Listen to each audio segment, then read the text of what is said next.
Je je suis très heureux de tous vous accueillir pour cette deuxième conférence de la quatrième saison de l'initiative bien-être au SIS. L'initiative bien-être, ça a commencé donc il y a 4 ans maintenant, euh, sur une demande suite au confinement et à cette période qui avait été un peu difficile pour tout le monde et à des enfants qui avaient un certain mal-être.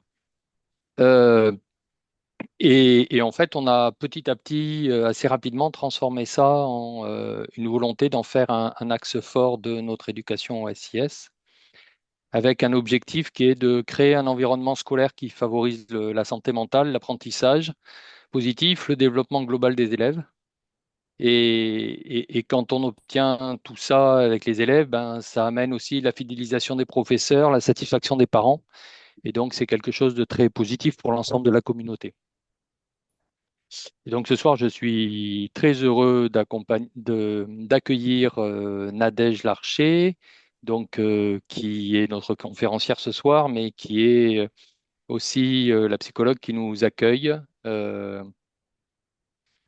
euh, de façon un peu globale, sur un plan global, sur notre initiative bien-être et pour mettre en place quelque chose de cohérent. Vous avez reçu sûrement des invitations pour des ateliers. Il y a des ateliers, il y a des formations pour les professeurs, il y a des conférences pour les parents, il y a des interventions de différents intervenants.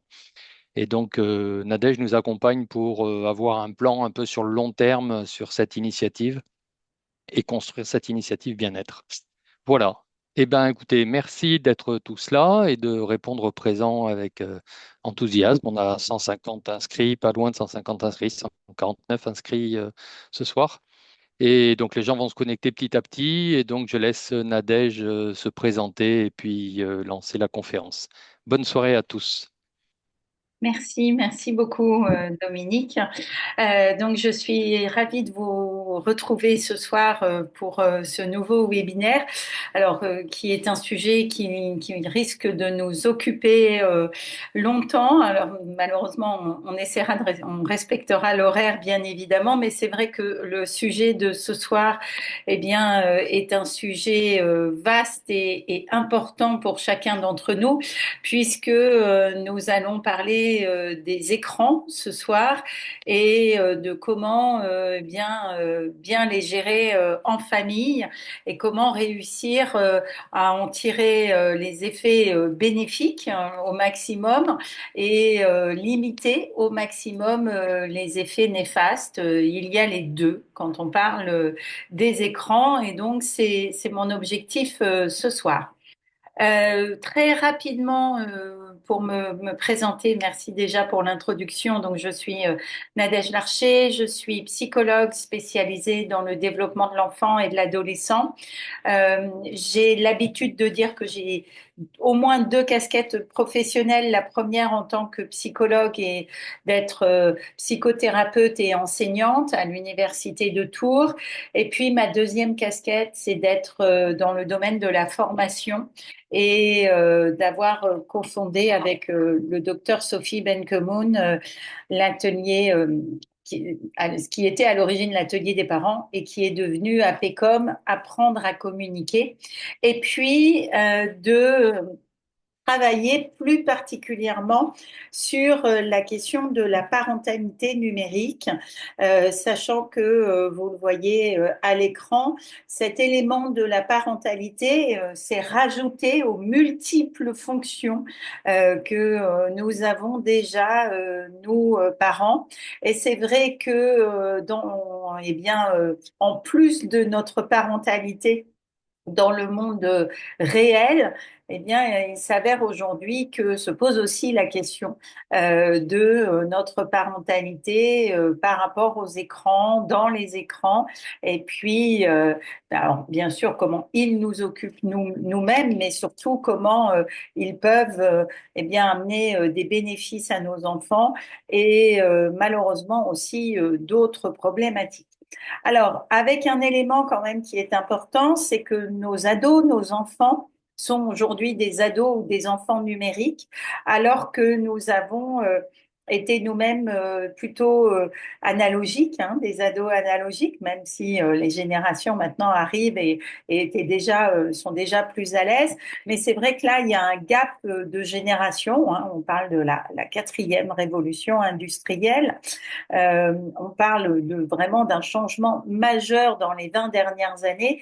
Et c'est vrai que c'est un élément qui vient compliquer assez souvent notre tâche de parents, puisqu'il nous oblige à aller découvrir un monde qui n'était pas le nôtre, en tout cas il y a encore quelques années. Avec en plus un autre élément à garder en tête tout au long de mon exposé, de savoir que nos enfants et nos ados surtout sont de super utilisateurs des écrans, je pourrais même surtout dire de super consommateurs des écrans, mais ils ne sont pas pour autant des techniciens ou des spécialistes des écrans, et ça c'est un élément qui va être crucial à garder en tête. Ils consomment beaucoup, mais ils ne savent pas automatiquement eh bien, comment ils fonctionnent, comment ils sont conçus. Ils ne savent pas coder, ils ne savent pas toujours, et loin de là, paramétrer. Ils sont même assez souvent, on le verra, des utilisateurs un petit peu naïfs des écrans. Et leur et ça, c'est un des premiers paradoxes, puisqu'on les voit extrêmement connectés et extrêmement à l'aise. On voit même des très jeunes enfants prendre un téléphone, prendre une télécommande, prendre un ordinateur et donner l'impression de se débrouiller très facilement avec. Mais oui, ils sont utilisateurs, mais voilà, cela ne va pas automatiquement au-delà tout en sachant que par contre, et je pense notamment à nos adolescents, aujourd'hui ils font énormément de choses derrière les écrans. Ils jouent, ils communiquent, ils regardent, ils travaillent, ils s'amusent. Et c'est aussi un des éléments compliqués de ces, on va dire, 3, 4 dernières années, c'est qu'auparavant, on arrivait à différencier assez facilement le temps récréatif et le temps éducatif, notamment sur les écrans. On arrivait un petit peu à à savoir ce qui était du pur jeu ou de la pure détente, loisir et ce qui était plus pédagogique, nous allons dire. Maintenant, nous verrons, notamment quand je vous parlerai des réseaux sociaux, il est plus compliqué de faire cette différence parce que les supports ont explosé durant les dernières années et ont peut-être pour certains cessé leur spécialisation, sont devenus assez généralistes et nous verrons qu'aujourd'hui sur YouTube, sur Insta, sur Facebook, nos adolescents viennent eh bien apprendre. Alors apprendre des éléments qui peuvent être de l'ordre du loisir, se maquiller, tricoter, etc. Mais viennent également apprendre des leçons d'anglais, d'espagnol, de maths. Donc voilà. Donc aujourd'hui, on voit bien que nos enfants, nos adolescents ont multiplié leur raison d'être connectés sur les écrans, avec bien sûr également la difficulté que cela entraîne de bien pouvoir nous dire assez régulièrement, mais j'ai besoin de mon téléphone parce que je l'utilise pour Pronote ou je l'utilise pour l'anglais ou voilà. Et non, tu peux pas enlever mon ordinateur parce que j'en ai besoin également. Voilà. Maintenant, il est devenu difficile de séparer les différents supports. Je vais quand même communiquer avec vous, pour finir cette introduction, un certain nombre d'éléments. Alors, mon objectif n'est pas de complètement condamner les écrans. Nous verrons, ils ont des éléments positifs, ils restent un outil. Ils peuvent aussi aider nos enfants et nos adolescents à apprendre, à développer des capacités.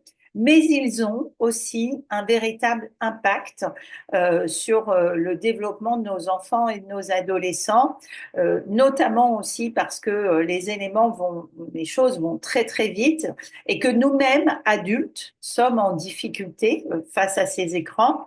Donc vous le voyez à l'écran, nos adolescents en 10 ans ont perdu 1h46 de sommeil en moyenne à une période de leur vie où ils ont particulièrement besoin de dormir, où ils ont besoin de pouvoir aussi se reposer et où leur sommeil est de toute façon impacté, mais je reviendrai dessus. Vous voyez aussi, on pense entre 17 et 20% des adolescents peuvent avoir subi du cyberharcèlement. Le taux est beaucoup plus élevé quand on parle de cyberviolence. Donc, on voit bien que derrière les écrans, il peut se passer énormément de choses. Bien sûr, il y a aussi la question très forte de la mésinformation et notamment bien, de tout ce qui peut être théorie du complot ou utilisation des médias, mais qui concerne aussi bien les adultes que les enfants. Et puis la question des images pornographiques qui a vraiment explosé, même si le législateur est en train d'essayer maintenant de mettre un petit peu d'ordre dans tout ça. Mais l'on voit très clairement que les écrans peuvent avoir un effet bénéfique, mais aussi un effet absolument négatif. Alors, le but de mon webinaire ce soir, c'est de pouvoir aborder un certain nombre de sujets. J'aimerais parler du temps d'écran. Je vais commencer par lui. Je vous parlerai après des réseaux sociaux, rapidement du cyberharcèlement, mais très rapidement, puisqu'il y a un webinaire qui avait été déjà enregistré sur ce sujet. Et puis, j'aimerais avoir le temps aussi de vous parler, et ça me semble très important, des jeux et des jeux vidéo, parce que ce sont des éléments voilà, qui sont aussi importants. Donc, j'ai essayé de prendre le terme d'écran dans le sens le plus large possible. Je m'arrêterai à la fin de chaque partie pour pouvoir répondre éventuellement à vos questions. N'hésitez pas à les écrire dans le chat au fur et à mesure. Et bien, voilà, lors de mes différentes pauses, j'essaierai de répondre au maximum de questions possibles. Alors, je vais commencer par la question du temps d'écran. Je vous ai déjà dit qu'il était difficile hein, aujourd'hui de séparer temps d'écran éducatif et temps d'écran loisir, sachant quand même que quand nous regardons nos propres temps d'écran, et il en va de même hein, chez nous adultes, eh bien, on se rend compte que les temps passés derrière les écrans sont à peu près hein, des temps qui vont de 30 à 50 heures par semaine. La moyenne pour un adolescent, vous voyez, est de 49 heures. C'est énorme, hein, parce que ça veut dire que il va passer dans une semaine plus de temps quasiment derrière un écran qu'en cours. Donc c'est vraiment important, mais je le rappelle, hein, ça peut être du temps qu'il dédie évidemment à des apprentissages, mais c'est vrai que quand on commence à regarder bien le fameux temps d'écran sur nos téléphones. Et c'est intéressant hein, réellement de le faire et de le faire en famille. Ça, je crois que c'est un des premiers éléments que nous pouvons partager de temps en temps. Eh bien, faire se livrer à ce jeu. Alors, il n'est pas toujours agréable pour nous adultes, mais d'en prendre en tout cas conscience ensemble. Et ça, c'est donc le premier élément. Deuxième élément qui va être important aussi, et qu'il s'agira de partager avec nos adolescents et nos enfants, l'impact que peuvent avoir les écrans sur notre sommeil, l'impact que peuvent aussi avoir les écrans a priori sur le développement de la myopie, ça c'est quelque chose qui tend à se confirmer aujourd'hui, et donc d'expliquer à nos enfants, peut-être de le savoir nous-mêmes, que les écrans donc, quel qu'il soit, hein, utilisent une lumière bleue, alors artificielle, pour éclairer l'écran. Cette lumière bleue, vous la retrouvez de façon naturelle dans la nature. C'est la lumière qui arrive juste au tout début de la journée et c'est une lumière qui nous permet, nous, êtres vivants, de nous réveiller. Et donc, la difficulté, c'est que cette lumière bleue, si nous la regardons le soir avec nos écrans, eh bien, elle vient retarder notre sommeil et elle vient, on pense globalement, retarder notre sommeil d'au moins 1 heure. Donc, c'est vraiment un élément quand même très important. Alors aujourd'hui, les appareils sont équipés, nos téléphones, nos ordinateurs sont équipés de filtres anti-lumière bleue. Moi, j'ai un iPhone. Sur l'iPhone, c'est une fonction qui s'appelle Night Shift et vous pouvez venir programmer cette fonction pour que eh bien, 1 heure ou 2 heures avant votre sommeil, les fameuses lumières bleues soient stoppées. Alors, bien sûr, votre écran devient moins lumineux, un peu plus jaune, mais au moins, vous n'êtes pas impacté par ces lumières bleues. Et maintenant, sur tous les téléphones, il est possible et les ordinateurs aussi, il est possible de venir eh bien, mettre ce filtre. Moi, je le conseille d'ailleurs de le mettre quasiment toute la journée. Ça repose quand même les yeux, mais donc de le prendre en compte. Et ça va être un élément important dans le fameux temps d'écran. Deuxième élément qui va être essentiel à comprendre par rapport à ce temps d'écran et sans doute à partager avec nos adolescents. Vous verrez, je vous ai mis différentes ressources par rapport à ça. Mais il faut savoir que quand je vais vous parler des réseaux sociaux, que je vais vous parler des jeux vidéo ou d'autres éléments, volontairement, j'ai mis ce petit chat pour faire référence à l'attention captive et pour faire référence au fait que la plupart des applications, des éléments sur nos écrans essaient d'obtenir le plus de temps de cerveau disponible et que nous nous retrouvons, nous, êtres humains, un petit peu bloqués. Alors, c'est la façon dont fonctionne notre cerveau également.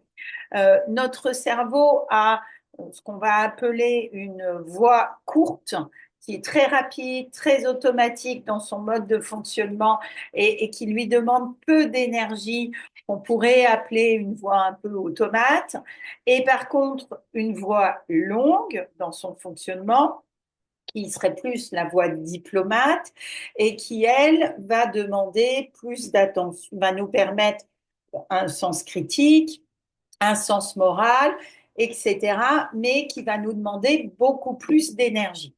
Et dans ce mode de fonctionnement, vous voyez, soit un peu automate, soit diplomate, eh bien, nous jonglons d'un mode à l'autre, mais en fonction, bien sûr, de notre motivation et du contexte, mais aussi de notre énergie.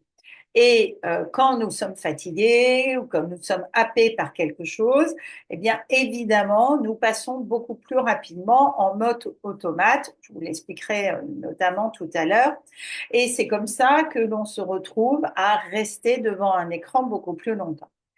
Chez nos enfants et chez nos adolescents, le mode diplomate n'est pas encore complètement mature. Et ça, c'est un élément aussi majeur à garder en tête. Nos enfants et nos adolescents n'ont pas les mêmes capacités d'autorégulation et de réflexion face aux écrans.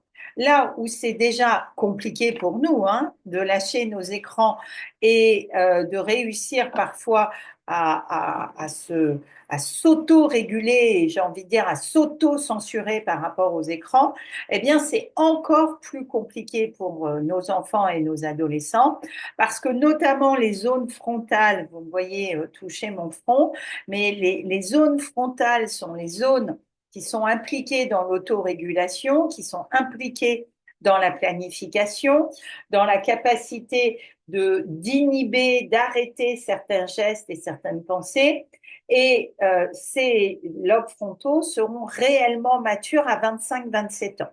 Donc, on a chez nos enfants, nos adolescents, déjà un cerveau qui est beaucoup plus influençable, qui est en train de se construire et qui est surtout beaucoup moins capable de se freiner, on va dire les choses comme ça, et donc de s'arrêter. Donc, c'est un premier élément important à garder, tout en sachant, d'autant excusez-moi, tout en sachant de plus que, on verra, les jeux, les réseaux sociaux, les séries sont là également pour nous donner de la dopamine, nous permettre d'avoir un certain bien-être, récupérer des récompenses. Et il faut savoir que dans ce circuit de la récompense, dans ce fameux circuit de la dopamine, nous avons un cycle court. Je vais avoir eh bien, une récompense immédiate, extrêmement rapide, alors qui ne va peut-être pas durer, qui va peut-être entraîner de la culpabilité, qui va sans doute me mettre en difficulté, mais qui arrive très rapidement et qui me permet eh bien, d'être sur le court terme. Et nous avons aussi un circuit long de la dopamine où là, j'accepte de peut-être me réfréner, de ne pas avoir de gain immédiat, mais d'avoir un gain à long terme beaucoup plus intéressant. Donc, vous voyez à l'image la comparaison entre les petits gâteaux qui me font envie, qui m'amènent du sucre immédiatement, mais qui vont finir par créer de la culpabilité, contre le fait de maîtriser mon poids, d'avoir un mode de vie sain et qui me procure de la dopamine à plus long terme. Eh bien, cette fameuse dopamine, ce fameux circuit de la récompense, chez les adolescents, il est beaucoup plus sensible. Il est beaucoup plus aussi puissant. Hein. La sécrétion de dopamine est suractivée au moment de l'adolescence pour différentes raisons. Et nos adolescents sont particulièrement sensibles à cette question de la dopamine. Et c'est vrai que les écrans, les réseaux sociaux, les jeux vont faire en sorte de leur amener de la dopamine très rapidement, d'où aussi, et c'est pareil aussi chez les enfants, hein, d'où aussi des réactions souvent assez intenses, d'énervement, de colère, de frustration, quand on les prive d'écran, parce que, eh bien, voilà, ils ont vraiment dans leur téléphone une source de dopamine immédiate auquel ils sont particulièrement sensibles. Donc, il y a l'immaturité du cerveau, le fait que le mode diplomate ne soit pas encore réellement mature. Je viens donc vous parler d'un circuit de dopamine beaucoup plus court et beaucoup plus intense chez les enfants et chez les adolescents. Et pour terminer sur ce super pouvoir des écrans, il faut savoir que nous avons deux types d'attention. Une attention dite volontaire, l'attention que nous allons porter sur quelque chose, quand nous allons lire un livre et étudier une leçon, quand nous allons écouter quelqu'un faire une conférence, c'est une attention volontaire. Et puis, nous avons une attention réflexe qui est lié, là, vous l'avez vu, qui est lié plutôt à ce qui va se passer à l'extérieur, qui va être happé, attiré par quelque chose, et beaucoup d'éléments des réseaux sociaux, des jeux vidéo sont basés sur une attention réflexe. Le fameux scrolling, quand vous venez regarder les vidéos et qu'elles sont très courtes et qu'elles amènent des images très rapides, sont vraiment basées sur cette notion de l'attention réflexe. Il faut que vous sachiez quand même qu'en 20 ans, la rapidité des dessins animés et des films a été multipliée, je crois, fois 4 ou 5, c'est-à-dire que maintenant, les séquences sont beaucoup plus rapides. Et c'est pour ça, souvent d'ailleurs, dans notre génération, on est un petit peu avec la tête qui tourne et on se sent un peu fatigué à la fin des films dits modernes parce que les images vont beaucoup plus vite, sont beaucoup plus rapides pour venir, encore une fois, jouer sur cette attention réflexe. Et il faut être honnête, en fin de journée, quand nous sommes fatigués, quand nous avons déjà donné beaucoup d'énergie, d'attention volontaire, eh bien, nous passons facilement en attention réflexe. Et la contrepartie, par contre, c'est que l'attention volontaire nous demande de plus en plus d'énergie. Donc, tout ça pour vous résumer.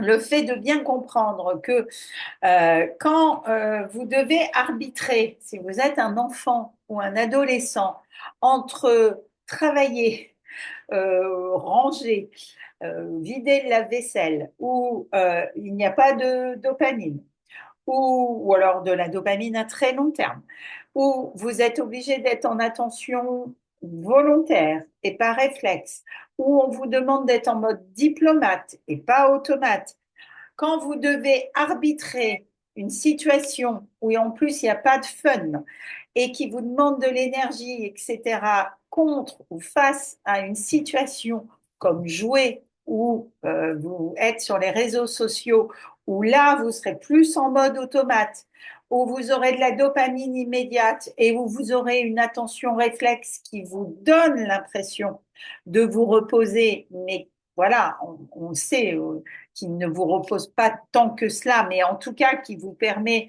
de switcher, hein, vraiment de voilà, eh bien vous comprendrez que l'arbitrage va se faire assez rapidement et que quand on va expliquer à nos ados, à nos enfants, lâche l'écran et va plutôt lire à la place. À lire à la place, hein, c'est malheureusement c'est une autre attention et c'est bien sûr beaucoup moins attrayant ou agréable. Alors, l'idée de tout ça, c'est pas de dire que c'est peine perdue, mais c'est l'idée déjà d'expliquer à nos adolescents et à nos enfants ce qui est en train de se passer, et notamment ce fameux circuit de la dopamine. Et donc, vous verrez, on vous a déjà envoyé le lien, mais on vous le réenverra. Vous verrez dans le Padlet que j'ai mis à votre disposition, vous trouverez le lien pour aller voir ces petites vidéos qui ont été faites par Arte et qui sont de très courtes mais très intelligentes vidéos pour expliquer ce circuit de la dopamine et pour expliquer à nos adolescents eh bien, comment toutes ces choses fonctionnent.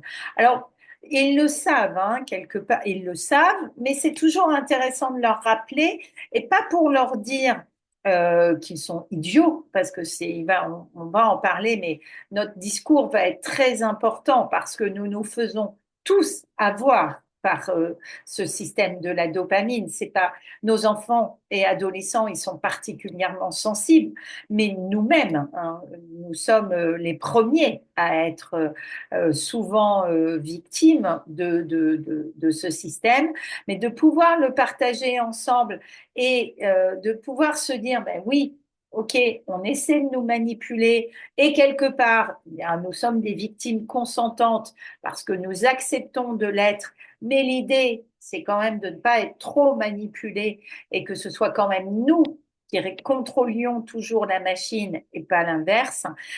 Parler et avoir ce genre de discours, ça peut être intéressant. Alors, c'est indispensable auprès de nos enfants et ça peut aussi intéresser nos adolescents parce qu'à l'adolescence, quand même, ils ont envie de se sentir indépendants. Ils détestent avoir l'impression d'être manipulés. Et donc, je pense que c'est quand même intéressant, via notamment ces vidéos, sans moralisation, mais au moins de partager et de leur donner cet élément. Ce qui veut dire aussi, et là vous l'aurez bien compris, c'est que de toute façon, notre enfant et notre ado va avoir besoin d'un copilote. Et ce copilote, ça peut être uniquement eh bien, nous, les adultes, ou les systèmes de contrôle parentaux que nous mettrons en place. Je vais en parler là dans vraiment 1 ou 2 minutes. Ces systèmes, alors, ne sont pas des baguettes magiques, hein. Il n'existe pas de contrôle parental idéal qui ne peut pas être craqué. Au contraire, malheureusement, tous ont des failles, mais c'est aussi ce qui peut parfois aussi créer la créativité de nos enfants et de nos adolescents. Donc, les contrôles parentaux sont un bon outil, mais ne remplaceront jamais l'éducatif, la communication, le fait de partager et d'accompagner. Mais il est indispensable de prendre en compte qu'à partir du moment où nous acceptons les écrans, que ce soit avec un enfant petit ou un adolescent, nous aurons à gérer le cadre, nous aurons à gérer parfois des dérapages, nous aurons à être eh bien, le copilote de secours, quoi qu'il arrive. C'est pour cela que parfois, il vaut peut-être mieux attendre un petit peu avant de faire rentrer les écrans, on verra, dans la maison, parce que de toute façon, même avec la meilleure volonté du monde, nos enfants et nos adolescents, à un moment ou à un autre, seront en difficulté devant les écrans, auront besoin que nous amenions notre prothèse préfrontale et que nous soyons là pour les accompagner. Alors, avec les jeunes enfants, il y a le collectif COS sur exposition aux écrans qui propose un petit outil simple, mais que j'aime beaucoup, qui s'appelle les quatre pas. Les quatre pas pour déjà mettre une bonne hygiène autour des écrans dès le plus jeune âge, dès les plus petits. Alors, les quatre pas, ça veut dire pas d'écran le matin. Et ça, c'est très important. Alors, pas d'écran le matin avant de partir à l'école. Ça peut être différent pendant le week-end. Mais un enfant, et surtout un jeune enfant, qui est devant l'écran le matin avant de partir à l'école, aura beaucoup plus de mal à se concentrer. Euh, je parle bien sûr de l'attention volontaire, aura sans doute aussi beaucoup plus de mal à gérer ses émotions dans la matinée.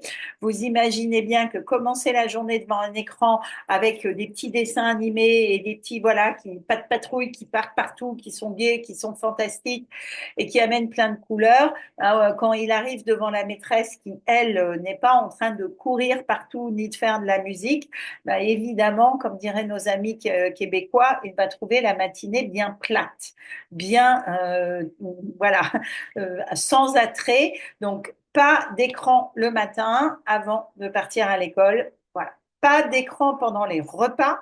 Ça, c'est vraiment un élément important. Nous avons la chance de pouvoir passer un certain nombre de repas ensemble. C'est un moment de socialisation extrêmement important pour les jeunes enfants, mais pas seulement, hein, les adolescents aussi. Donc, bannir les écrans, tous les écrans, ceux des adultes aussi, pendant le repas est un élément important.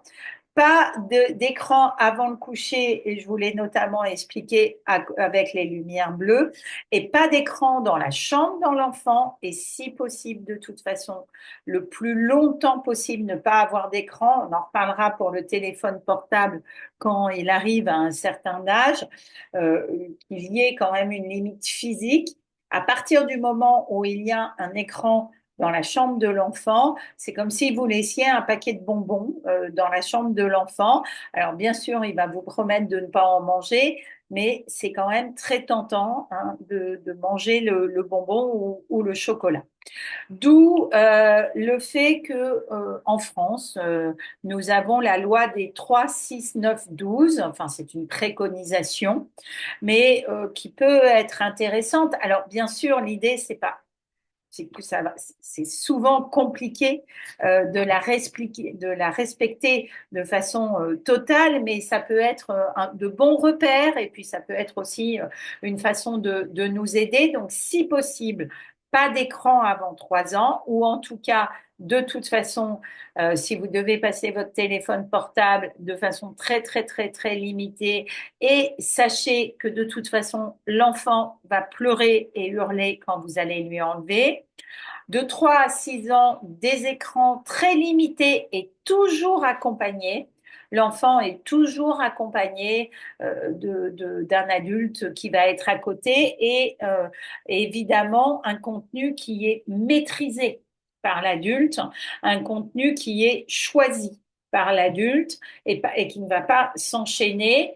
De 6 à 9 ans, des écrans qui là peuvent être un petit peu plus importants, mais qui continuent à être accompagnés. Et s'il doit y avoir des jeux en ligne, on en reparlera, et Internet, là, c'est de toute façon sous la supervision de l'adulte.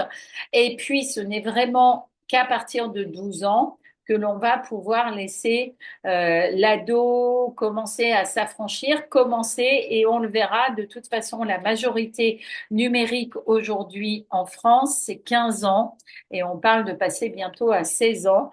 Donc voilà. Pour terminer sur cette première partie, je vous parlais des contrôles parentaux. Alors, il faut que vous sachiez, et je vous l'ai mis dans mon Padlet, hein, il faut que vous sachiez maintenant que tous les téléphones portables, mais aussi les stations de jeu ont prévu des possibilités de contrôle parentaux. Les réseaux sociaux l'ont prévu aussi. Et donc, il est important par rapport à ces contrôles de les mettre dès que l'on offre le jeu ou le téléphone. Il vaut mieux les faire d'emblée et élargir assez rapidement si ça se passe bien, que ne pas les mettre et se rendre compte que ça part en cacahuète, que ça devient trop compliqué et essayer de les mettre après. Donc, il vaut mieux les mettre au début, les paramétrer au début et puis au fur et à mesure les enlever et les faire évoluer avec l'âge de l'enfant.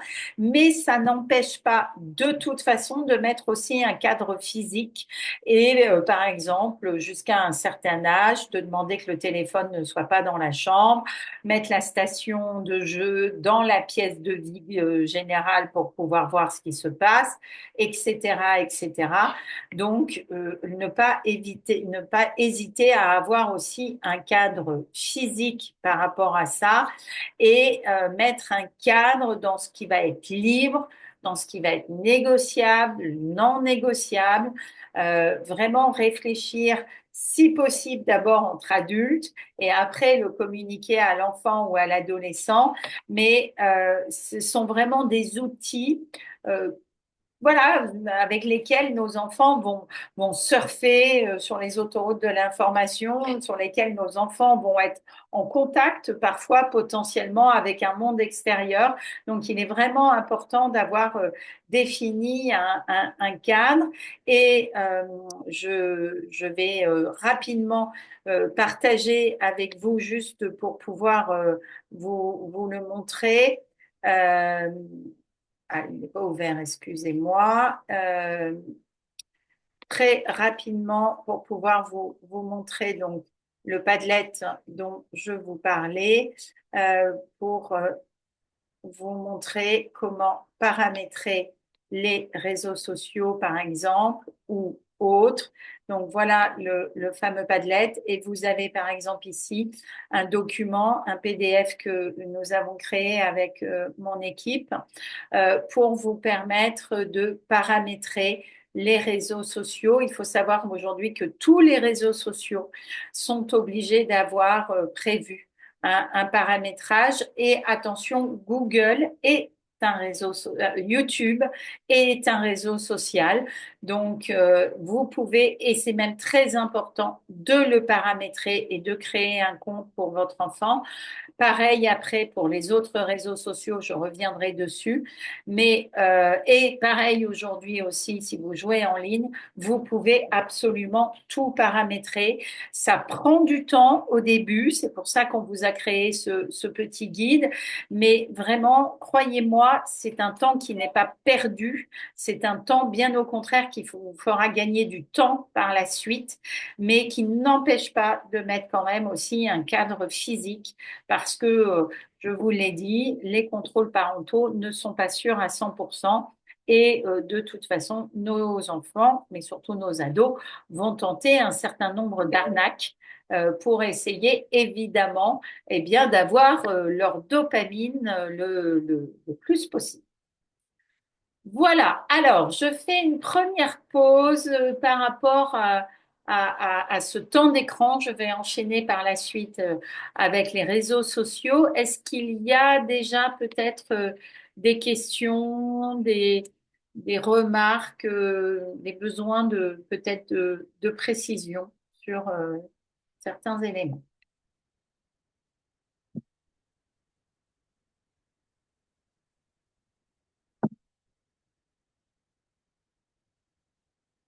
Vous pouvez brancher votre micro et poser votre question directement si vous le souhaitez, il n'y a pas de question particulière dans le chat. Donc, merci. Moi, bonjour à tous. Bonjour. Et, moi, je suis parent de élèves de seconde, ils sont 15 à 16 ans. Et, et mon expérience à vous partager, en fait, c'est que jusqu'à récemment, les smartphones étaient équipés avec Family Link de Google. Ils ont passé un iPhone, donc ils n'ont plus cette manière parce que nous, les parents, sommes toujours équipés avec Android, donc on n'a pas les moyens de Non. contrôler non plus, mais je pense aussi que Family Link, il est actif jusqu'à un certain âge. Et après, il est plus, les enfants ont la possibilité de désactiver. Donc, c'est maintenant, à partir du lycée, pour nous, c'est devenu moins et moins une question de contrôle parental physique, tel quel, ou avec les outils qui étaient à disposition pendant le collège, mais surtout, c'est devenu une discussion. Et c'est pas facile toujours, hein, c'est assez compliqué de temps en temps, mais maintenant, ça passe via la discussion et la consultation. Et voilà, et on raisonne beaucoup moins sur les outils. C'est tout. Oui, oui. Alors c'est pour ça hein, qu'il vaut mieux avoir commencé à les utiliser, notamment au collège, parce que quand même, quand arrive la seconde et la première, il y a un début de maturité qui commence quand même à arriver chez l'adolescent. Alors attention, hein, les outils sont tellement bien faits qu'il va se trouver happé, hein, et voilà. Mais vous avez entièrement raison, c'est la discussion hein, qui va faire vraiment la différence.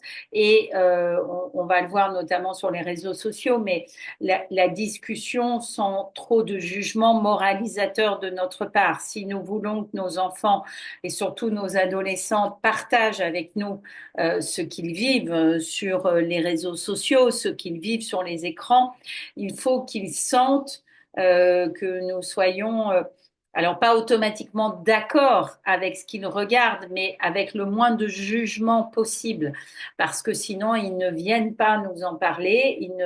Voilà, s'ils ont l'impression que on va les traiter d'idiots, d'imbéciles, de poissons rouges, et que de toute façon on considère que tout ce qu'ils regardent c'est débile, ben, ils vont très très vite ne pas venir. Alors que nous avons évidemment besoin qu'ils puissent venir nous en parler le plus possible et surtout le plus longtemps possible. Donc voilà, vous verrez aussi que passé 16 ans, effectivement, vous ne pouvez plus hein, avoir le même contrôle, vous n'avez plus les mêmes contrôles parentaux qui sont possibles. Et effectivement, vous avez raison, la problématique, c'est que Apple euh, travaille très bien avec d'autres téléphones Apple et Google avec d'autres téléphones Android, mais les deux ont quand même beaucoup de mal à communiquer. Donc, de toute façon, on est un petit peu coincé. Euh, c'est vraiment au collège où le contrôle parental me semble absolument indispensable, mais en le faisant évoluer au fur et à mesure pour qu'il y ait une communication, une discussion autour de ça, pour que le jour où il n'y aura plus de contrôle parental, ben, ça ne soit pas non plus que l'ado se retrouve pas complètement lâché. Et vous voyez, si vous contrôlez trop et tout d'un coup vous lâchez, ben, l'adolescent se retrouve complètement perdu. Donc l'idée, c'est vraiment, je le montre comme ça, mais d'élargir au fur et à mesure pour que l'ado ait la possibilité de découvrir au fur et à mesure un petit peu d'autocontrôle et d'autorégulation, sachant que de toute façon, c'est aussi aujourd'hui notre enjeu, nous adultes, de réussir à aller vers l'autorégulation aussi. Voilà, moi j'ai mis dans tous mes réseaux sociaux un temps limite de consultation, alors le temps que je peux éliminer comme je veux, hein, mais qui vient au moins m'indiquer, ben, ça y est, tu as déjà fait 25 minutes de consultation de ton Facebook et à chaque fois, je suis étonnée du temps que j'ai passé dessus. Donc, vous voyez bien que, et c'est normal, hein, ils sont faits comme tels, notre temps d'attention captive est vraiment, de toute façon, c'est comme ça qu'ils se financent. Donc, c'est ce qu'il y a pour eux de plus intéressant. Donc, oui, la discussion reste indispensable et sera à terme la meilleure des préventions, ça c'est certain. Mais avec des heurts, avec des incompréhensions, voilà, c'est notre job de parents de gérer cet inconvénient supplémentaire et eux font leur job d'ado et d'enfant d'essayer d'avoir un petit peu plus de plaisir et de dopamine en plus. Voilà, et je le rappelle, hein, ce sont nous, les adultes d'aujourd'hui, qui avons mis ces écrans dans les mains de nos enfants et de nos adolescents. Donc voilà, c'est notre génération qui les a créés et développés. Voilà. Donc ce n'est pas la faute de nos enfants ou de nos adolescents, mais il faut savoir que nous leur mettons dans les mains des éléments qu'ils auront énormément de mal à contrôler. Excusez-moi, j'ai une petite question. Bonsoir. Justement, moi, mon garçon, il est encore petit, il est qu'au CE1. Mais du coup, vers quel âge vous pensez enfin, vous recommandez qu'ils aient un portable, justement? Je sais pas ce que font les autres parents, c'est au collège, au lycée, primaire, Alors, je sais pas. aujourd'hui, il faut que vous sachiez que l'âge du premier téléphone portable en France, c'est 10 ans. Donc, c'est un âge très tôt et qui ne cesse de baisser. Après, je crois que ce qui est très important, c'est de bien faire la différence entre téléphone portable et smartphone. Parce que beaucoup de Mm. parents achètent le premier téléphone pour que l'enfant puisse appeler, pour que l'enfant puisse prévenir, etc. Mais ça, il peut le faire avec un téléphone, un vieux téléphone, entre guillemets. Effectivement. Euh, voilà. Et donc, comme parfois, c'est pour écouter de la musique. Oui, mais ça, on peut le faire aussi avec un téléphone ou avec juste un petit MP3, etc. Donc, il faut faire attention. Ce qui va vraiment faire la grande différence, c'est l'accès à Internet. Donc, c'est le fait d'avoir un smartphone.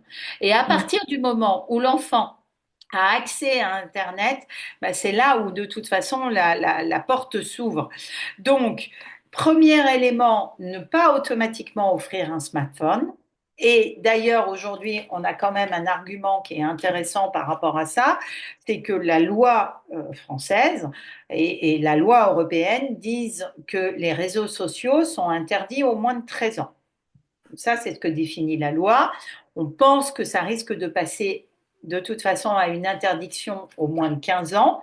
L'Australie vient de passer cette loi. Bon, on ne sait pas trop comment ils vont pouvoir la faire respecter, mais voilà. Et élément aussi important, c'est que sont considérés comme réseaux sociaux, je vous l'ai montré tout à l'heure, YouTube, mais aussi WhatsApp, auquel on ne pense pas du tout comme un réseau social. Et puis, vous connaissez les classiques, etc., etc. Donc, l'argument quand même est de pouvoir dire à l'enfant qui veut un téléphone portable, un, tu as besoin d'un téléphone, voilà. Éventuellement, tu as besoin d'un réveil, ça se peut aussi, mais ça existe encore, hein, les réveils. Et deux, l'accès à Internet, de toute façon, ce ne sera pas avant 12 ans ou 13 ans. Et je D'accord. pense qu'il vaut mieux dire 13. Ok. Voilà. Mais évidemment, vous allez avoir l'arnaque, entre guillemets, la négociation de l'adolescent qui va vous expliquer que tous les autres ont un smartphone et que lui, non. Mais attention, D'accord. voilà. De toute façon, les parents des autres sont toujours mieux que nous, hein. C'est le principe de base. D'accord. Voilà. Mais élément important à garder en tête, euh, ce que je vous montrais très rapidement tout à l'heure sur la maturité du cerveau, avant 15 ans, c'est vraiment quasiment mission impossible pour l'adolescent de réussir à s'autoréguler face à la force des réseaux sociaux. Et c'est pour ça hein, qu'on est en train de dire, pas complètement les interdire, parce qu'ils amènent des choses positives, mais de comprendre que pour des enfants de sixième, cinquième, c'est un joujou qui est incontrôlable, incontrôlable. Donc, pas Mm. de smartphone. Et moi, j'ai tendance à dire, quand vous offrez le premier smartphone, vous ne l'offrez peut-être pas, vous le prêtez. Ça peut être intéressant de dire je te prête mon vieux téléphone, mon vieux smartphone, pas complètement, voilà, c'est quelque chose que je te prête, sous-entendu, bah, j'ai encore un contrôle dessus et un regard dessus. Parce que quand vous l'offrez, ça devient son précieux, hein, vraiment. Et puis là, bah, il est hors de question d'y toucher. Et c'est Mm. normal, ça devient de l'intimité. Donc, il vaut mieux mettre les règles au clair et dire, bah, c'est un prêt, mais ce prêt, il est sous condition. Voilà. Et dans les conditions, bah, il y a les interdits. Et les interdits, ils sont définis par la loi, hein, ou les lois. Et vraiment, maintenant, il faut s'appuyer sur cette loi, l'interdiction moins de 13 ans et la majorité numérique à 15 ans.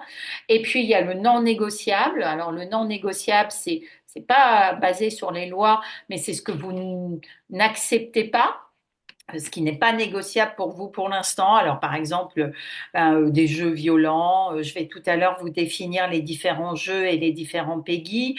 Ce qui est non négociable pour l'instant, bah, c'est que, par exemple, je sais pas, moi, je vous donne des exemples.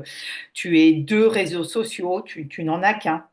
Et puis le négociable, c'est ce que vous acceptez de négocier, là où vous allez parfois dire oui et parfois dire non. Et le libre, là par contre, vous le laissez tranquille parce qu'il faut quand même que dans son écran, l'enfant ait du libre ou l'adolescent, mais c'est quelque chose que vous avez encadré auparavant. Voilà. Mais il y a besoin quand même de fixer un cadre d'utilisation dans lequel on donnera un peu de liberté à l'enfant. D'accord. Ok, merci. Je vous en prie. Je vais reprendre sur les réseaux sociaux. J'ai commencé déjà à vous donner un certain nombre d'éléments, mais je vais quand même vous en donner peut-être d'autres. Alors, déjà de prendre en compte que les réseaux sociaux sont importants pour nos enfants. C'est un élément de socialisation, hein, ils portent bien leur nom. Ils leur permettent de rester surtout en contact avec leur groupe de pairs. C'est ça en plus qui va être parfois compliqué. Ils ne communiquent pas avec les mêmes groupes de copains sur les mêmes réseaux sociaux. Et s'ils vous expliquent qu'ils ont besoin d'Insta pour tel groupe et de Snapchat pour un autre et de BeReal pour un autre, c'est assez vrai. C'est comme ça. Ça se fait souvent en fonction des différentes périodes de leur vie. Ils ont les copains de collège qui étaient plutôt sur un réseau, ils ont les copains de lycée qui vont plutôt arriver sur un autre, et puis ça va jouer aussi souvent par rapport à leur centre d'intérêt, parce que par exemple sur Insta, c'est vrai qu'ils vont souvent retrouver des gens avec qui ils vont partager du contenu, par exemple, et donc et ça va être la difficulté. Donc on va en reparler, mais oui, ils peuvent avoir besoin de plusieurs réseaux sociaux. Et puis, vous le voyez, les réseaux sociaux, ils vont servir aussi à chercher des modèles d'identification, et puis parfois aussi de se mettre en scène ou de partager des passions. Donc, c'est une vitrine un petit peu ouverte sur le monde qui est importante pour eux et qui est importante aussi parce que elle répond à un effet de groupe. Cet effet de groupe, c'est le fait de partager des références communes, des blagues communes, de pouvoir parler dans la cour de récré du même élément. Et c'est pour ça que même avec l'interdiction, ils vont chercher à avoir un réseau social parce que c'est un petit peu cet élément de vie ou de mort sociale. D'où l'importance de ne pas en faire un objet de chantage, parce que là, c'est là où vous prenez le risque vraiment de déclencher de la colère, voire de la furie chez votre adolescent. Et c'est là aussi où vous prenez un risque, c'est que de votre adolescent aille chercher, créer un réseau caché, enfin un compte caché pour pouvoir continuer à le voir. Et d'ailleurs aussi avec une autre difficulté, c'est que généralement, quand un ado est privé alors, de son téléphone, donc de son réseau social, il a tendance à aller sur le téléphone de son meilleur ami ou de sa meilleure amie, de rentrer son compte, donc ses paramètres de compte dans le téléphone de son copain. Et là, ça peut être une vraie difficulté parce que à partir de ce moment-là, son copain a accès, ou sa copine a accès à son compte. Alors, tant qu'ils sont amis, tout va bien. Mais les amitiés au moment de l'adolescence, ça peut être quelque chose de très fluctuant, on le sait. Parfois, on s'aime très fort et puis tout d'un coup, on s'aime plus du tout ou pas vraiment. Et c'est comme ça que notamment des cas de cyberharcèlement peuvent se mettre en place parce que la copine a accès au compte et puis se fâche et veut faire une mauvaise blague, peut mettre un message, envoyer un message, mettre quelque chose sur le mur de quelqu'un ou d'un prof. C'est ce qui est arrivé à une de mes patientes. Et à partir de ce moment-là, on a tout un engrenage de cyberharcèlement. Donc, élément important, si vous privez votre enfant, vous le punissez de téléphone portable, eh bien, voyez avec lui si sur l'iPad de la famille ou la tablette de la famille ou l'ordinateur de la famille, vous autorisez quand même à ce qu'il se connecte de temps en temps sur son compte pour pouvoir rester en lien et ne pas, voilà, ne pas perdre le contact. Élément aussi important, rappelez à votre adolescent et à votre enfant, mais on devrait le faire nous aussi, mais rappelez quand même à votre adolescent de changer ses mots de passe, idéalement au moins tous les 6 mois. Il faudrait que ce soit tous les 3 mois, mais au moins tous les 6 mois qu'il change de mot de passe parce que s'il a rentré ses identifiants sur le téléphone d'un copain ou d'une copine, ben, au moins il n'a plus d'accès. Et c'est une façon indirecte de couper le compte sans dire j'ai plus envie que tu y aies accès, donc ne pas voilà, leur rappeler de changer. Petit élément quand même important, hein, je vous disais que ce que se veulent tous ces réseaux, bah, c'est du temps de cerveau disponible, hein, c'est ça qu'ils viennent vendre. Bah, Facebook, c'est 400 fois plus puissant que TF1. Donc vous voyez à quel point aujourd'hui on a des médias vraiment très très forts et qui sont basés sur cet élément. Donc je vous rappelle maintenant la loi avec surtout cet élément de majorité numérique. Alors je vous l'ai mis dans le Padlet aussi. C'est la loi du 7 juillet 2023 et qui fait que les adolescents n'ont pas le droit de s'inscrire sur un réseau social. Les adolescents de moins de 15 ans n'ont pas le droit de s'inscrire sur un réseau social sans l'autorisation d'un parent. Et le parent peut demander la suppression du compte jusqu'à au moins les 15 ans. Et je vous rappelle que de toute façon, normalement, et les réseaux le respectent à peu près eux-mêmes, les enfants ne peuvent pas s'inscrire avant 13 ans. Alors, d'où le problème, puisque nous avons aujourd'hui 60 à 65% des ados de moins de 13 ans qui ont déjà un compte sur un réseau social. Alors, vous voyez que le premier élément, c'est YouTube. Et YouTube est un réseau social. Pourquoi il en est un? Parce qu'il permet les commentaires, Il permet les mises en relation et il permet de venir visualiser du contenu qui a été partagé par des éléments, par des personnes privées. Donc, élément très important, mais vous le retrouverez dans les fiches que je vous ai montrées, il faut paramétrer notre compte YouTube. Ça, c'est quelque chose qu'on ne fait pas du tout parce qu'on se dit qu'on va rester à voir en privé, on ne veut pas être visible, etc., etc. Mais quand vous paramétrez votre compte, vous pouvez mettre des restrictions et vous pouvez mettre un âge. Et maintenant, YouTube fait particulièrement quand même attention au contenu. Alors, il y a des failles, hein, évidemment, et c'est pour ça qu'il faut de la communication, mais quand même, il y a aujourd'hui des filtres qui sont importants et qui permettent de quand même bloquer un certain nombre d'éléments.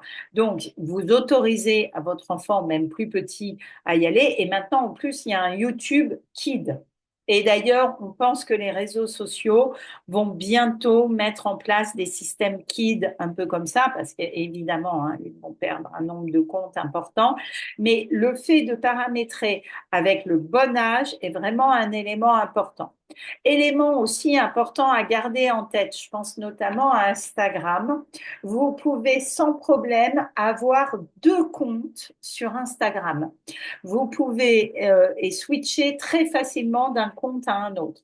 Donc, si vous avez par exemple un ado qui est, je ne sais pas moi, passionné de moto et qui fait lui-même de la moto et qui veut pouvoir mettre certaines vidéos et qui veut pouvoir échanger avec des passionnés de moto, si vous lui autorisez à avoir un compte Instagram, demandez-lui de créer un compte qui va être public, parce que sinon il ne peut pas partager, mais un compte qui va être public sous pseudonyme. Pas avec son vrai nom, pas avec son vrai prénom, un pseudonyme, mais par contre sans mentir sur son âge. Ça, c'est vraiment important pour que les filtres puissent fonctionner.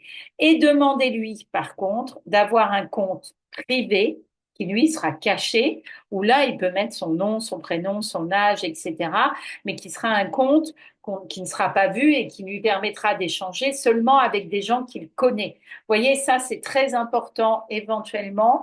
Et par contre, exiger de suivre le compte public. Là, c'est non négociable. Tu veux un compte public, OK, pour ta passion, mais par contre, je le suis. Ça, c'est un élément important. Sur TikTok, aujourd'hui, vous avez la possibilité, vous le verrez, mais d'avoir un paramétrage familial. Et donc, ça vous permet de limiter et de limiter aussi le temps. Donc, ça, c'est vraiment un élément important. De façon générale, quand même à garder en tête, limiter au maximum le nombre de réseaux sociaux. Plus votre ado aura de réseaux sociaux, plus il y passera de temps. Ça, c'est, j'ai envie de dire, mathématique, ne vous attendez pas à autre chose. Donc, il vaut mieux le limiter ou les autoriser petit à petit. Gros problème aujourd'hui avec WhatsApp, parce que WhatsApp est un réseau social, il est vraiment en train de le devenir en plus, parce que maintenant, vous pouvez aller suivre du contenu sur WhatsApp, mais il y a un gros problème sur WhatsApp qu'utilisent beaucoup les professeurs pour faire notamment des groupes classe, c'est qu'il n'y a pas de modérateur. Et généralement, en plus, dans ces groupes, les professeurs les créent, mais il n'y a pas d'adultes. Donc, il n'y a personne pour venir vérifier. Et donc, attention, parce qu'il y a beaucoup de cas de cyberharcèlement en réalité au collège qui commencent par WhatsApp. Donc, si vous autorisez WhatsApp à votre ado sur un groupe plutôt élargi, négocier aussi avec lui. Alors, soit le fait d'y être, mais bon, ça va être compliqué. Mais prévenez-le que de toute façon, vous viendrez régulièrement regarder ce qu'il y a dans son groupe WhatsApp. Ou alors vous supprimez l'accès si vous considérez qu'il y a trop de danger. Mais ce n'est pas on a tendance à se croire en sécurité sur WhatsApp alors que ça ne l'est pas. Élément aussi très important, utiliser les réseaux les plus connus. On a tendance à se dire, on va aller sur un petit réseau où il n'y a pas grand monde. Je pense à Tenten ou des réseaux comme ça qui sont en train, ou Hazard, qui sont des réseaux qui sont en train de se développer aujourd'hui et qui jouent sur le fait de dire, on est tout petit, on n'est pas un gros, on n'est pas chinois, on n'est pas américain. Oui, mais il n'y a pas de contrôle, il n'y a pas de modérateur. Et je pense notamment à Telegraph, par exemple, qui est le concurrent de WhatsApp, c'est une catastrophe.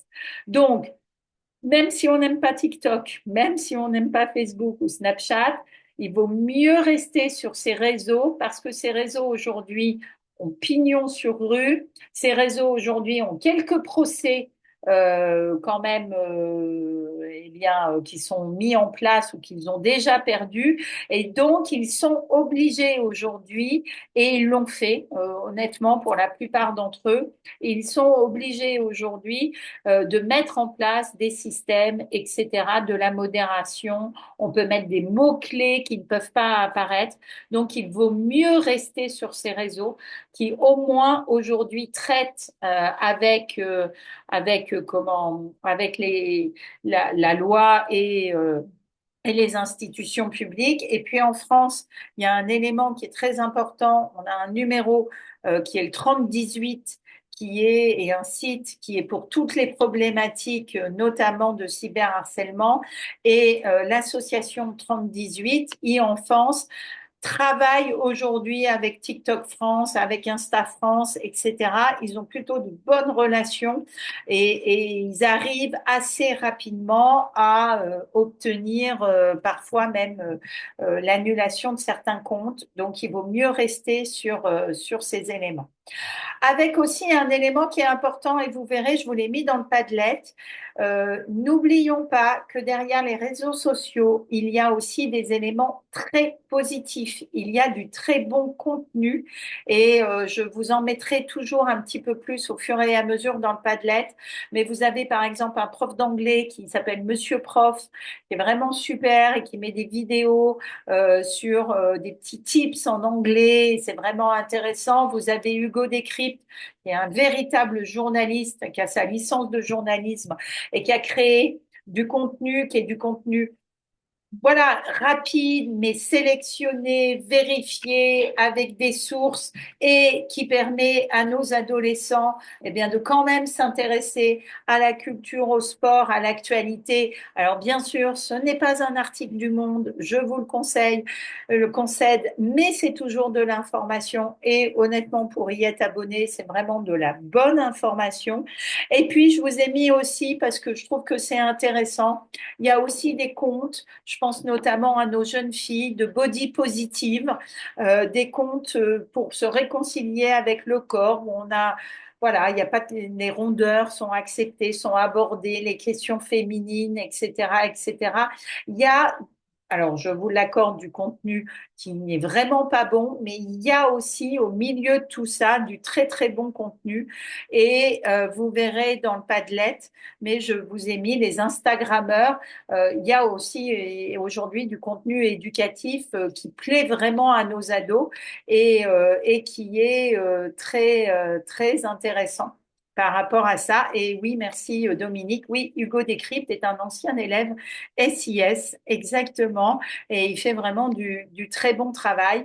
Donc voilà, par rapport à ces réseaux sociaux, je crois que c'est important de comprendre qu'ils sont essentiels pour nos adolescents hein, à partir d'un certain âge, mais que évidemment c'est intéressant de savoir ce qu'il y a et puis de les former. Alors, il y a notamment toute la question des bulles hein, qu'il se crée. Donc, ça aussi, vous verrez, je vous l'ai mis dans le Padlet, mais de temps en temps, c'est intéressant d'aller remettre à zéro nos recherches.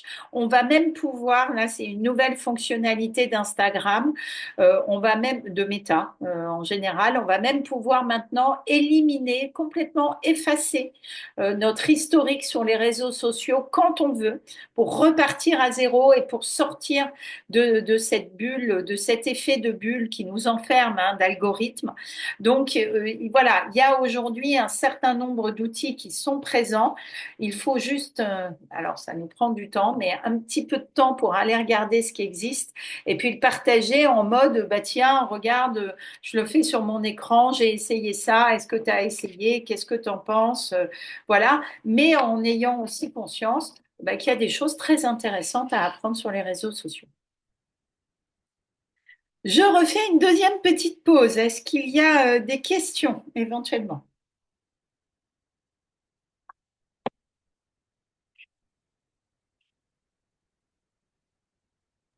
Oui, moi j'ai une question. Par exemple, donc moi, mon fils qui a 7 ans, il a rien. Mais par exemple, des fois, ça m'arrive de lui laisser ma tablette pour regarder un petit dessin animé ou un truc. Et en fait, il peut aller sur YouTube ou machin. Il y a rien, vu que c'est pas sa tablette. Pour l'instant, j'ai encore rien paramétré. Du coup, je sais pas s'il existe quelque chose ou si, enfin, je Faut sais pas. paramétrer. Faut lui créer un compte.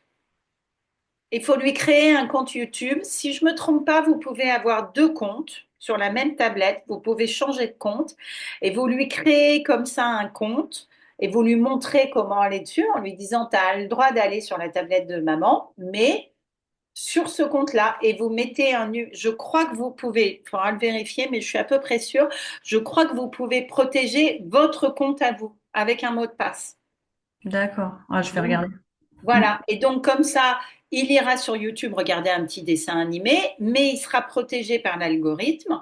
Et vous pouvez d'ailleurs mettre un élément très, très important, c'est que les vidéos ne s'enchaînent pas. Ah oui, ça c'est vrai. Oui, eh ben oui. Eh ben oui, parce que c'est quand même un élément, ça aussi. Vous voyez, et ça, aujourd'hui, YouTube nous permet de le paramétrer. Ok, ok, bah, merci. Donc, donc, vous créez son compte et vous créez le vôtre. Ok, parfait. Merci beaucoup. Voilà.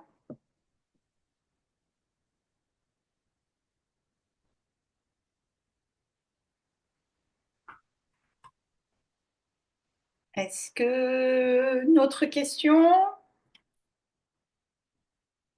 ou j'enchaîne sur les jeux vidéo?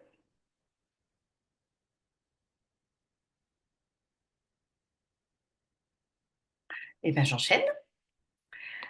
J'enchaîne donc sur les jeux vidéo.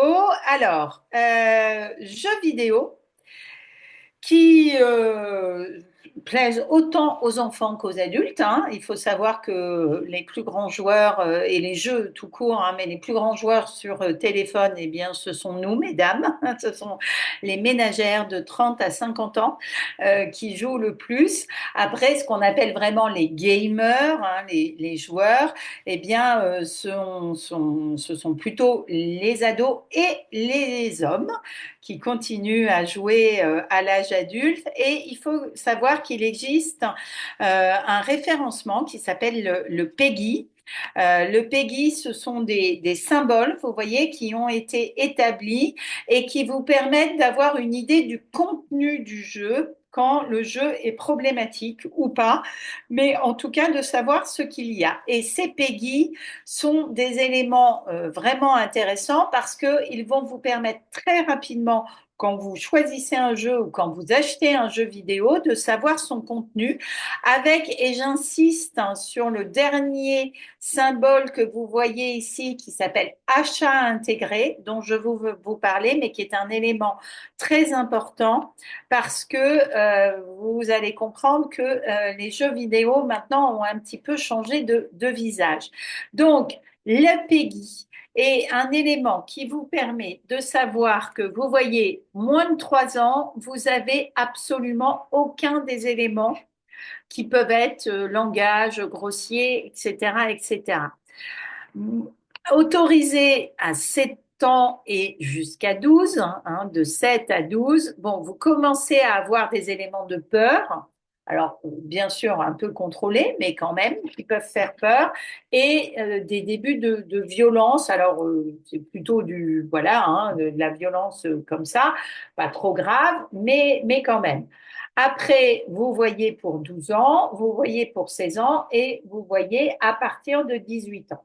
L'intérêt, alors bien sûr, hein, ce sont des recommandations. On peut acheter le jeu, quoi qu'il en soit, mais je pense que c'est quand même là, encore une fois, d'un point de vue pédagogique intéressant de partager avec notre enfant quand il a envie d'un jeu. Bah attends, on va d'abord aller regarder le PEGI de ce jeu et on va aller regarder ce qu'il y a comme contenu, hein, ce qui est préconisé pour qu'on puisse en parler et que l'on puisse eh bien, te dire non, si on considère que tu n'as pas l'âge. Et attention, hein, moi je vois trop d'enfants de 9-10 ans jouer à des jeux 16 ans ou 18 ans. Et aujourd'hui, les jeux sont quand même d'un réalisme assez incroyable hein, pour certains d'entre eux. Vous êtes vraiment en immersion réelle et il y a des jeux qui sont extrêmement violents, vraiment extrêmement violents. Alors, pour des adultes, voilà, c'est un choix d'adulte, mais pour des enfants, c'est vraiment problématique. Donc, bien choisir euh, le jeu, tout comme il sera aussi important de choisir le jeu qui sont des jeux qui vont être soit à partie multiple, soit donc qui vont se jouer mais à un seul joueur, soit des jeux qui vont être des jeux en ligne et qui vont se jouer en groupe. Et là, à partir de ce moment-là, quand les jeux se jouent en groupe, bah d'abord, il y a une dépendance, hein, évidemment, du groupe, et puis il y a des rencontres. Alors parfois, attention, il y a des jeux qui se jouent en groupe fermé, donc là, vous savez qui joue, mais vous avez aussi des jeux qui se jouent en groupe ouvert, et là, vous ne savez pas automatiquement qui sera présent. Autre élément aussi important à prendre en compte, c'est que les jeux aujourd'hui peuvent donner l'impression d'être gratuits, mais sont des jeux en réalité avec des micro-achats. Donc, vous prenez par exemple Fortnite, qui est le plus connu, qui est un groupe, qui est un jeu normalement totalement gratuit, mais dans Fortnite, vous pouvez acheter du matériel, vous pouvez acheter des équipements, vous pouvez acheter des costumes, etc., etc. Et en réalité, alors ce sont des micro-achats, hein, des loots de quelques euros, mais ces micro-achats, à force de les faire, ben, vous finissez par avoir un achat vraiment conséquent, puisque vous voyez, on pense en moyenne que les joueurs dépensent 73 euros sur Fortnite, et je vous ai mis pour comparer les jeux à l'achat de jeux sur PlayStation ou autre. Et vous voyez, on est à peu près au même prix. Donc ça, c'est un élément aussi important à garder et à prendre en compte. Attention sur le téléphone aussi, parce que vous avez beaucoup de jeux, de petits jeux. Je suis sur le salon du coiffeur ou je suis au magasin de mode, etc., où il y a des micro-achats. Donc ça, élément important, vérifiez que vous avez décoché la case micro-achat ou, si vous l'autorisez, ne pas rentrer votre carte bleue dedans. Alors, le problème sur le téléphone, c'est que c'est souvent lié à notre facture opérateur.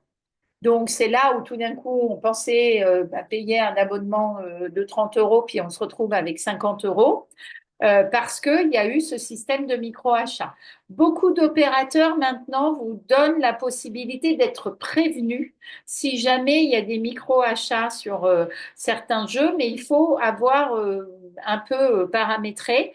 Donc, attention de le faire parce que ça peut aller très très vite et les enfants je pense là notamment aux petits, ne s'en rendent pas compte pour autant et les plus grands vont souvent ben, voilà, demander à avoir un budget supplémentaire pour pouvoir équiper.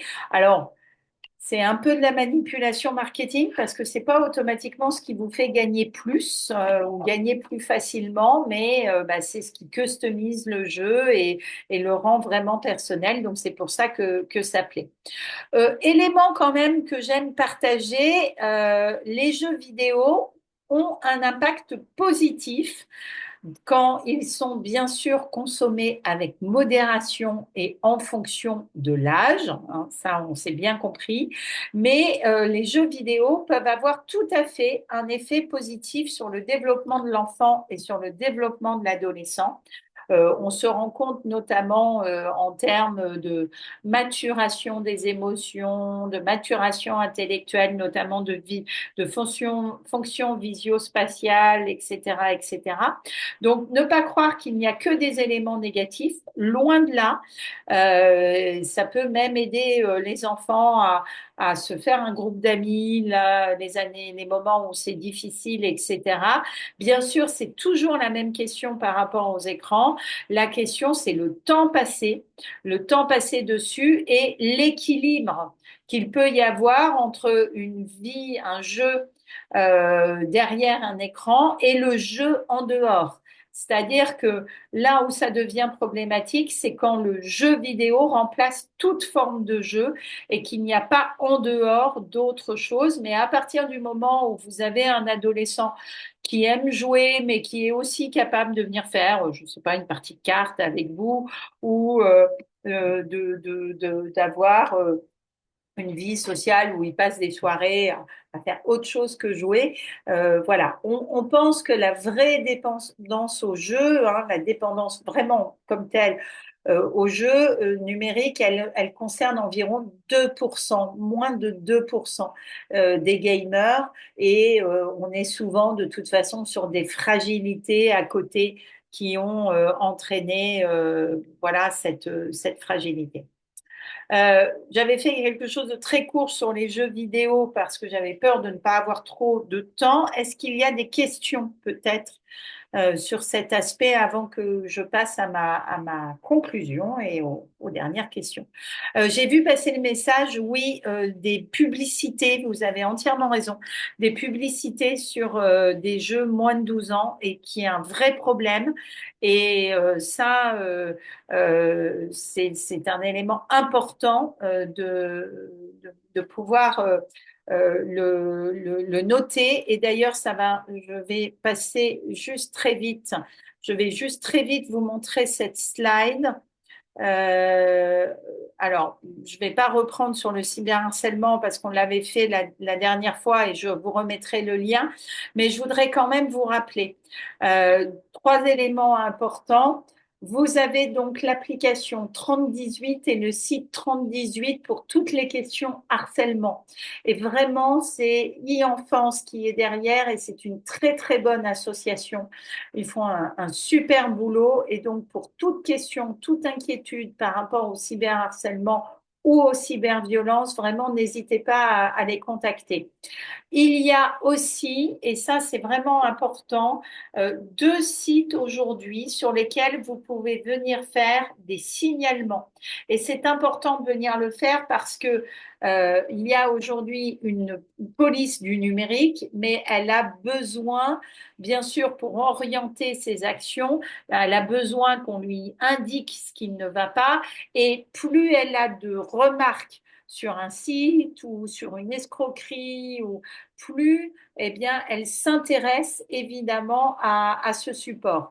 Donc, vous avez internetsignalement.gouv.fr où vous pouvez venir signaler aussi quand vous recevez du harceling, quand vous recevez par SMS des tentatives d'escroquerie. Allez, moi j'y vais maintenant systématiquement, allez donner le numéro. Alors bien sûr, hein, c'est le jeu du chat et de la souris et évidemment ils iront sans doute recréer ailleurs, mais au moins on les bloque un petit peu.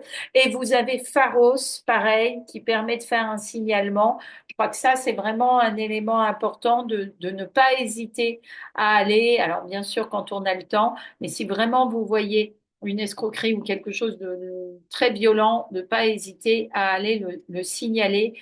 C'est comme ça aussi qu'on arrivera au fur et à mesure à bloquer certains sites et certains éléments. Euh, je vous les remettrai de toute façon aussi dans le Padlet, mais les associations e-enfance, les associations, je vous le remontre, Open travaille sur la parentalité numérique, les promeneurs du net. Là, vous avez génération numérique, vous avez des éléments vraiment où il y a des informations, où on vous propose pour paramétrer. Ça permet quand même de gagner du temps, hein, parce que je sais que c'est le temps qui est limité. Mais dans les fameux Padlet, vous aurez tous ces liens directement. J'espère comme ça vous permettre de gagner du temps par rapport à tout cela. Voilà, je reviens. Est-ce qu'il y a éventuellement peut-être des questions par rapport au jeu?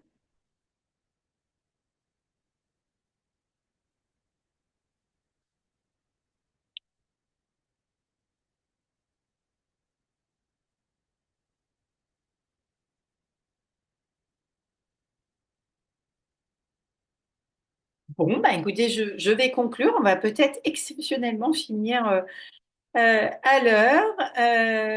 Écoutez, donc je vais terminer en conclusion. Je pense que vous l'aurez compris, les écrans ne sont alors coupables ou innocents, ils sont et coupables et innocents.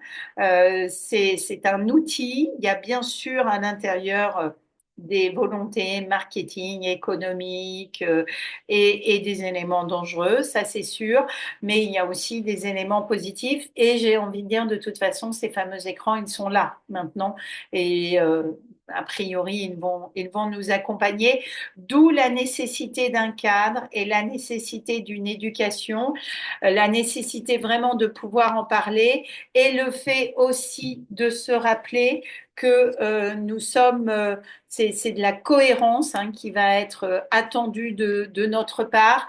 Nous sommes les meilleurs exemples alors ça vaut pour ce que nous arrivons à contrôler et peut-être ce que nous n'arrivons pas à contrôler. Et ça peut être intéressant d'en parler avec eux. L'idée, c'est vraiment aussi de comprendre que, je reviens au début de ma conférence, bien parfois ils vont bien gérer et parfois ils vont mal gérer. Et oui, il y aura des tensions et oui, il y aura des conflits. Et oui, c'est souvent désagréable, mais ça fait partie de notre rôle de parent. Ça fait partie aujourd'hui de notre fonction et de toute façon, bien, ces écrans sont là. On peut réussir vraiment à mettre quelque chose de vertueux en place. Euh, j'ai trois ados moi-même, donc je vois au quotidien ce que ça peut représenter, mais aussi ce que ça peut leur amener. Mais par contre, ça va nécessiter de notre part de nous intéresser à ces fameux écrans. Là, on ne peut plus se permettre d'être juste des utilisateurs. Il faut de temps en temps, régulièrement, aller remettre nos connaissances à jour, nous interroger hein, sur nos propres pratiques. Et puis parce que c'est ça aussi qu'attendent nos enfants et nos ados. Ils attendent de la cohérence de notre part pour que ce soit aussi peut-être plus facile pour eux de le respecter. Donc, je vous ai dit, vous l'aurez, mais on va vous le réenvoyer dans un document tout beau, les deux Padlets pour vous permettre de venir chercher des connaissances et des compétences, et je les mettrai régulièrement à jour. Et puis, vous retrouverez une bibliographie, des sites de référence, des vidéos. Alors, avec un peu de sélection, évidemment, mais l'idée, c'est en tant que parents aussi de réussir à nous mettre différents éléments. Voilà, alors j'ai vu qu'il arrive il y a des questions. Alors, bonsoir Nadège, le 30-18 c'est bien, mais pas toujours disponible. Oui, notamment pendant les congés. Ça c'est vrai. Alors, ils viennent d'obtenir un petit peu plus de budget, mais c'est vrai que parfois ils peuvent être dépassés. Le problème, c'est effectivement les référents professeurs, etc. Mais le problème, ce sont les vacances. Ça, je sais, c'est réessayer. Alors, le 30-18, il y a la ligne directe, mais il y a quand même aussi l'application et qui vous permet d'obtenir le chat. Donc, parfois, quand le téléphone n'est pas accessible, essayez au moins par le chat. Et puis, l'intérêt quand même de l'appli 30-18, c'est que vous pouvez, il y a un système coffre Donc, vous pouvez déjà venir déposer des preuves, des saisies d'écran. Donc, ça peut être un élément important. Alors, après question, comment réussir à réintroduire des limites après les avoir levées et comment? Alors, question compliquée, difficile, parce que vous l'aurez compris, à partir du moment où on a mis pas mal de liberté, l'adolescent n'a pas très envie, évidemment, que l'on vienne lui enlever. Alors bon, il y a toujours la bonne vieille méthode qu'on peut parfois utiliser avec un ado je te présente le pire. Le pire, c'est plus d'écran du tout. Mais ça va être compliqué. Si tu ne veux pas le pire, qu'est-ce qu'on peut réussir à négocier? Bon, là, je suis pas sûre que l'adolescent, de toute façon, le prenne très bien au début, puis ça risque d'être assez conflictuel. Peut-être ce qui vous est possible de faire. Alors, les limites, ça, voilà, remettez-vous des limites ou un contrôle parental. Alors après, si, comme je viens de le dire, il y a la possibilité. C'est ton téléphone avec le contrôle parental ou pas de téléphone du tout, hein. Mais après, faut tenir bon et il faut être prêt. Ce qui peut peut-être se faire, et ce que vous pouvez peut-être proposer, je prends mon téléphone parce que je vous ai dit que je l'avais fait, c'est de montrer à l'ado comment, bon, de toute façon, vous ne le verrez pas sur le téléphone, mais c'est de montrer à l'ado qu'on peut mettre aujourd'hui, par exemple, sur les réseaux sociaux, on peut venir paramétrer nous-mêmes des temps limites, des indicateurs, et qui sont des indicateurs non contraignants en réalité. Donc, il faut juste le montrer à l'adolescent, mais c'est de lui dire, voilà, sur TikTok, tu peux programmer 30 minutes, par exemple, par jour, et au bout de 30 minutes, TikTok va te dire, attention, ça fait 30 minutes. Et on a le droit, éventuellement, à ce moment-là, de dire, non, je veux continuer à regarder, mais TikTok, 10 minutes après, revient vous dire, attention, ça fait 40 minutes. Et donc, l'intérêt, c'est que ça peut permettre à l'ado de un petit peu s'auto-réguler tout seul. Ça peut être un consensus à avoir avec lui. Ok, je peux pas reprendre la main parce que voilà, mais au moins mets des éléments qui te permettent, toi, de t'en rendre compte. On peut aussi, hein, de la même façon, maintenant, on peut vraiment tout paramétrer. Vraiment tout paramétrer dans notre téléphone. On peut paramétrer l'absence de notification. On peut paramétrer le fait que certaines applications n'envoie plus de notifications après une certaine heure, etc., etc. Alors, ça peut être un petit peu un défi que vous pouvez lancer à votre ado, hein. Vous pouvez avoir un ado qui vous dit, oui, mais moi, je suis un super utilisateur, je gère, je maîtrise. Ah ben, écoute, montre-moi. Montre-moi comment tu mets des limites, montre-moi comment tu connais ton temps d'écran, montre-moi, voilà, et pas pour le coincer, pour lui dire, bah voilà, montre-moi, apprends-moi, etc. Ils sont pas toujours si bons que ça, et ça peut être la façon, voilà, de peut-être par le dialogue de recommencer à se dire, on va se mettre de l'autorégulation et de l'auto-limite. Bon, mais sachant que, voilà, après, souvent l'adolescent, enfin, je vois en grandissant, l'adolescent peut quand même parfois se rendre compte par lui-même qu'il lui manque, qu'il y passe trop de temps. Après, c'est toujours aussi la question de l'équilibre numérique, hein. C'est vraiment, vraiment, voilà, la question, est-ce que dans ta vie, il se passe d'autres choses? Est-ce qu'il y a un équilibre ou pas? Et oui, oui, parlez-lui des pièges de la dopamine, du cerveau, etc. Ils y sont très sensibles, mais voilà, mais pas en mode moralisateur, hein, vraiment en mode, regarde, voilà, un ado, il aime se sentir libre quand même, hein, et quand on lui dit gentiment, bah, tu sais, là, tu te fais manipuler, hein, mais moi aussi, on se fait tous manipuler, il faut juste qu'on le sache. Bah, ça les fait quand même un petit peu réfléchir. Donc oui, oui, et montrez-leur notamment, n'hésitez pas, si vous êtes sur les réseaux sociaux et eux aussi, à leur envoyer. des petits vidéos. Moi, je partage beaucoup avec mes ados. Alors, pas des trucs de 45 minutes, hein, on est bien d'accord. Mais quand je trouve des vidéos courtes que je trouve intéressantes, j'envoie sans commentaire, sans rien. Ils regardent. Parfois, j'ai un retour ou j'en ai pas, mais le message est passé, hein. De toute façon, voilà. Et c'est une façon, ou ça peut être une façon après d'en discuter. Donc, ne pas hésiter vraiment à envoyer.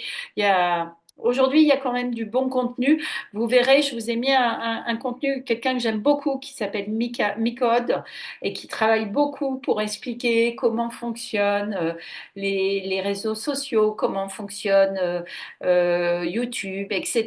Et il fait des choses vraiment très, très pertinentes, très adaptées. Enfin, moi, j'ai appris énormément de choses en regardant ces vidéos et c'est un mode qui plaît bien aux ados. Donc, partagez ça aussi. Voilà, partagez du contenu. N'hésitez pas, je pense, à le partager.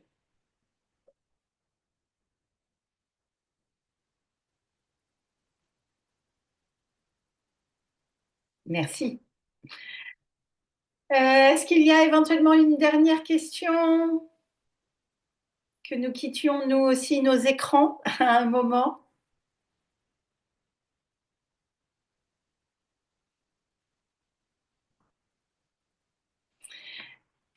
Eh bien, écoutez, Dominique, est-ce que tu... Non, merci beaucoup Non. pour cette conférence. Merci à tous d'avoir été présents. Et voilà. Merci beaucoup. De bonnes fêtes de fin d'année à tous. Oui. Au revoir. Oui, de très très bonnes fêtes, un bon mois de décembre et le webinaire sera de toute façon remis à disposition et vous pourrez le regarder à nouveau et il sera envoyé dès demain avec les Padlets. Donc merci beaucoup de votre présence et de très bonnes fêtes à vous tous et à bientôt. Merci, bonsoir. Merci, bonne Merci, soirée. C'était très intéressant. merci beaucoup. Merci, au revoir. Au revoir. Merci beaucoup.